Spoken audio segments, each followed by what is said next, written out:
കർണാടക സംസ്ഥാനത്ത് നേഴ്സിംഗ് പഠിക്കാൻ അഡ്മിഷൻ എടുക്കാൻ പാടില്ലാത്ത സ്ഥാപനങ്ങൾ എന്ന തലക്കെട്ടിൽ പ്രസിദ്ധീകരിക്കുന്ന മറ്റൊരു എപ്പിസോഡിലേക്ക് സ്വാഗതം.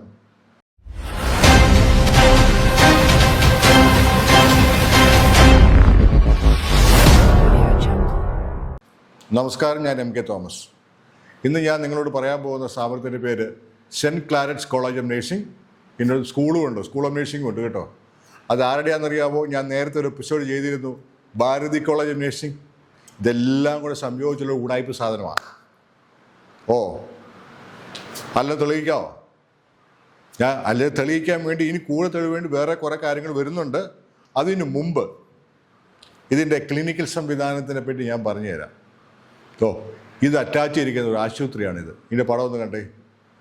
100 ബെഡ് ആശുപത്രിയാണ്. എങ്ങനെയുണ്ട്? ഇതാണ് യൂണിവേഴ്സിറ്റി അംഗീകരിച്ചു കൊടുത്തിരിക്കുന്നത്. ഇതിൻ്റെ മറ്റുള്ള ഉള്ളിലേക്ക് പോയാൽ KPMG വെബ്സൈറ്റിൽ പറയുന്നത് 100 ബെഡെന്നാണ്. അതും ശുദ്ധ തട്ടിപ്പാണ്. വീണ്ടും ഉള്ളിലേക്ക് പോകണം. മറ്റൊരു രേഖ കാണിക്കാം. പൊല്യൂഷൻ കൺട്രോൾ ബോർഡിൻ്റെ 45 ബെഡ് ആശുപത്രിയാണ്. അതാണ് വികസിച്ച് ഈ തട്ടിക്കൂട്ടിൻ്റെ അവസാനം വന്ന് 100 ബെഡ് ആശുപത്രി എന്ന് പറഞ്ഞ് നിൽക്കുന്നത്. നിങ്ങൾ പരിശോധിക്കണം. ഞാൻ എത്രയോ തവണ പറഞ്ഞു, ഇവന്മാരെല്ലാം കൂടെ തട്ടിപ്പും വെട്ടും തട്ടിക്കൂട്ടും എല്ലാമാണ്.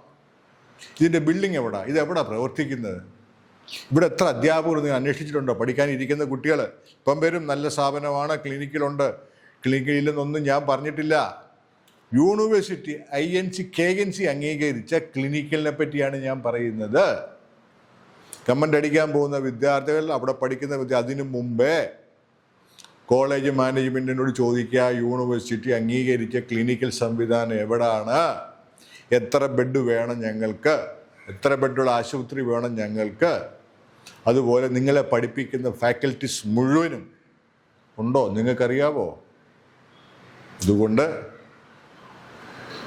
ഞാൻ കൊടുത്തിട്ടുണ്ട് രാജീവ് ഗാന്ധി യൂണിവേഴ്സിറ്റി വിവരാവകാശ നിയമപ്രകാരം ഒരു അപേക്ഷ. പഠിച്ചുകൊണ്ടിരിക്കുന്നവരും അടുത്ത വർഷം അഡ്മിഷൻ എടുക്കാൻ പോകുന്നവരും ജാഗ്രത പാലിക്കണം.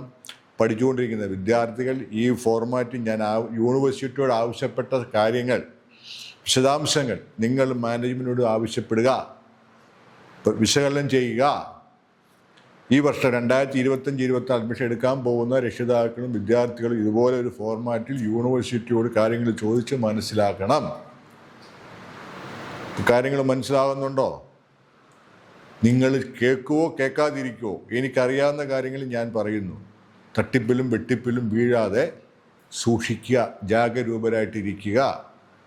അപ്പം ചാനലൊക്കെ താല്പര്യം സബ്സ്ക്രൈബ് ചെയ്തോ, ഷെയർ ചെയ്തോ, ലൈക്ക് ചെയ്യോ. കമൻറ്റുകളൊക്കെ ഇഷ്ടം പോലെ ആയിക്കോട്ടെ. നിങ്ങളുടെ നല്ലതോ ചീത്തയോ ക്ലിനിക്കിൽ കിട്ടുമെന്ന് എല്ലാം ഈ കമൻ്റൊക്കെ പറയുന്നവർ അവരെ പറ്റിയുള്ള വിവരങ്ങളും കൂടെ ഈ നമ്പറിലും തന്നാൽ നമുക്ക് സംവാദിക്കാം. വീണ്ടും അപ്ഡേറ്റ്സ് തരാം.